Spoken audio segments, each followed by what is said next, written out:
Hi guys, मैं फिर से आपका स्वागत है एक नए ब्लॉग के साथ। तो आज मैं सोच रही हूँ कि आप लोग के लिए एक वीडियो बनाऊं। ठीक है, आज हम बात करेंगे स्लीप पैरालिसिस के बारे में।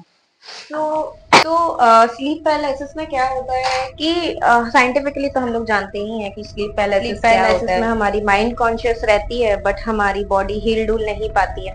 ठीक है, अब आते हैं पैरानॉर्मल या जो भी है, भूत भगवान या हम लोग जो भी बिलीव मानते हैं। तो जैसे साइंटिफिकली भी बोला गया है कि energies can be neither can be created not destroyed. So अगर हम बिलीव कर रहे हैं कि भगवान जैसे पॉजिटिव एनर्जी है, तो हमें इस चीज पे भी बिलीव करना चाहिए कि हाँ, कोई नेगेटिव एनर्जी भी है। आंटी का डेथ हुआ, ठीक है, आंटी का मतलब फिर क्रियाक्रम सब हो गया। अब होता क्या था कि जैसे रात का टाइम या शाम का टाइम उनके ना एक आंगन थे, ठीक है, मतलब हमारा बाउंड्री और उनका बाउंड्री ऐसे जस्ट एक दीवार से डिवाइडेड था। ठीक है, तो हमारा आंगन और उनका आंगन सटा हुआ था। तो अब रात के टाइम हम लोग ज्यादा आंगन की तरफ जाते नहीं थे कि हमें कोई नीड पड़ता नहीं था। अब उनका क्या था कि दीदी लोग कॉलेज वगैरह से ही आने के बाद सारा काम करती थी, तो कपड़े निकलते थे बहुत दैट टाइम, तो वो आते थे आंगन में सुखाने के लिए। पहली बारी में बड़ी वाली दीदी को कुछ वैसा फील नहीं हुआ, आराम से आती थी, कपड़े वपड़े सुखाती थी। लेकिन छोटी वाली जो दीदी थी, उनको ना ऐसा लगता था कि वो कोई फिगर देख रहे, मतलब कोई शैडो है जो उन्हें मतलब ऐसे रीच आउट करने की कोशिश कर रही है। ठीक है, तो एक दिन उन्होंने इग्नोर किया, किसी को कुछ नहीं बोला। दूसरे दिन कुछ नहीं दिखा, फिर 2-3 दिन सब ठीक रहा। फिर तीसरे दिन क्या हुआ ना, फिर से उन्हें वो शैडो दिखा। ठीक है, अब छोटी वाली दीदी थोड़ी सी डर गई। एंड दैट टाइम कोई उतना उतना रात वाला टाइम भी नहीं था, उतना रात वाला टाइम मतलब इट विल बी लाइक 7-7:30 के अराउंड। तो अब क्या हुआ, डरते डरते आई, उन्होंने कपड़ा तो वहीं पे फेंका एंड वो डरते डरते आई अपनी बड़ी वाली बहन को बताने, दीदी कि देखो ऐसा ऐसा हुआ। दीदी तो मानने के लिए रेडी नहीं थी, मतलब भाई कौन विश्वास करेगा कि ऐसा ऐसा हुआ। थोड़ा सा ऐसे मतलब उनको, दीदी को ना, छोटी वाली दीदी को जिन्होंने 2-3 बार ये शैडो वाली चीज देखी, उनको जैसे ना स्ट्रक्चर के बारे में कुछ समझ में नहीं आ रहा था कि उनकी मदर फिगर थी कि कोई और था, उनको नहीं समझ में आ रहा था। तो इसीलिए बिलीव नहीं किया उन्होंने।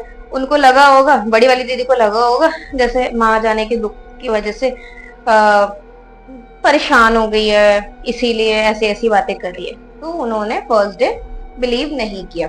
ठीक है, वैसे ही छोटी वाली दीदी को लगभग लगभग अब ये सिलसिला डेली का शुरू हो गया। जब सिलसिला डेली का शुरू हुआ, अब तो दीदी का बात मानने वाला कोई था नहीं। ठीक है, तो अब दीदी चुपचाप अपना जो भी देखती थी वो अपना चुपचाप रहती थी। ठीक है, अब बट एक चीज यहाँ पे है, वो जो शैडो उन्हें दिखती थी, उनके पास आती थी, ठीक है, वो लेकिन उन्हें हर्ट नहीं करती थी, उन्हें जैसे चोट पहुंचाने का कोशिश नहीं करती थी। चल अब मेरे साथ तू चल, ठीक है, रोंगटे खड़े हो रहे बताने में। तो दैट टाइम ना उनकी, बिकॉज वो माँ से बहुत प्यार करते थे उन लोग, तो वो बड़ी वाली दीदी भी ना एकदम रेडी हो गई।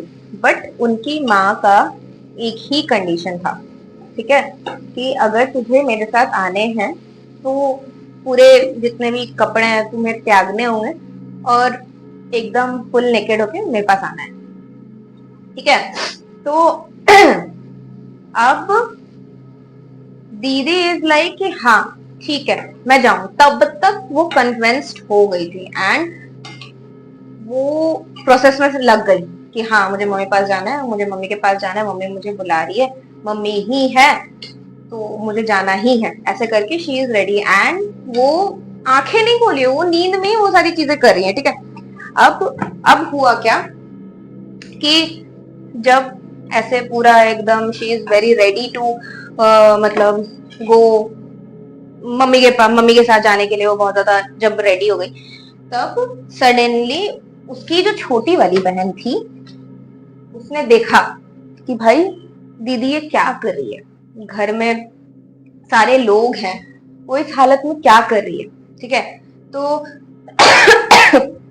जब उसकी छोटी वाली बहन ने दीदी को रोका, ठीक है, उठाया, झिझोड़ के उठाया, तब दीदी उठी और दीदी बोलती है मैंने सपने में मम्मी को देखा एंड ये सारी चीजें हुई, मम्मी मुझे लेके जाना चाहती है, मुझे मम्मी के पास जाना है। एंड दीदी वेंट मैड कि भाई मुझे जाना ही है, जाना ही है, जाना ही है करके, ठीक है।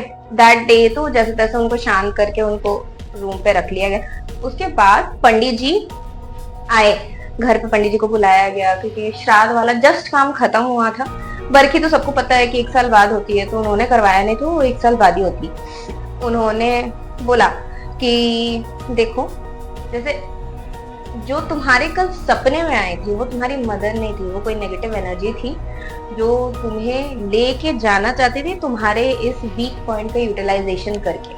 फिर छोटी वाली दीदी ने भी सारी चीजें बोली कि देखो मुझे आंगन में ऐसे ऐसे दिखता है, तो तब बड़ी वाली दीदी को भी स्ट्राइक किया कि मुझे भी एक दिन आंगन में ऐसे ऐसे शैडो दिखी थी, मम्मी जैसे ही दिख रही थी, बट समझ में नहीं आ रहा था कि वो कौन था, तो हमने इग्नोर किया। तो पंडित जी ने वही बोला कि वो जो तुम्हें आंगन में शैडो दिखी वो तुम्हारी मदर की थी, बिकॉज वो तुम्हें दूर से देख रही थी क्योंकि उनके मन में बहुत सारी अधूरी इच्छाएं थी, इसीलिए वो इतनी जल्दी वो जा नहीं पा रही थी, इसीलिए वो दूर से तुम्हें देख रही थी। बट कल जो तुम्हारे सपने में आया था वो एक नेगेटिव एंटिटी थी, क्योंकि भाई जो पॉजिटिव एंटिटी होती है, या तुम्हारी माँ थोड़ी चाहेगी कि मेरी बेटी, मतलब मेरी जो इच्छाएं हैं कि बेटी की शादी हो, सब बिना किए हुए ही बेटी उनके पास आ जाए। ऑब्वियसली कोई भी माँ ऐसा नहीं चाहेगी। तो ऐसा हुआ, घर में पाठ पूजा हुआ है, उस दिन के बाद से सपने में आती है, अभी भी आती है, उनकी मदर उनके सपने में अभी भी आती है। बट ये वाला जो इंसिडेंट था वो कभी नहीं हुआ उसके बाद। उसके बाद फिर दीदी की शादी हुई, छोटी वाली दीदी की पढ़ाई हुई, जॉब हुई, एंड अभी सब सेटल है। तो मोरल ऑफ द स्टोरी मैं ये बोलना चाहती हूँ कि भाई हर एंटिटी नेगेटिव नहीं होती है, खराब नहीं होती है, हमें बस अपने साइड से बच के चलना चाहिए। जैसे कुछ नियम हमारे पूर्वज बनाए हैं, तो उस चीज को आप सुनिए, समझिए, मेंटेन कीजिए। रहूंगे एक नई कहानी लेके, फिर मिलते हैं नेक्स्ट व्लॉग में। बाय।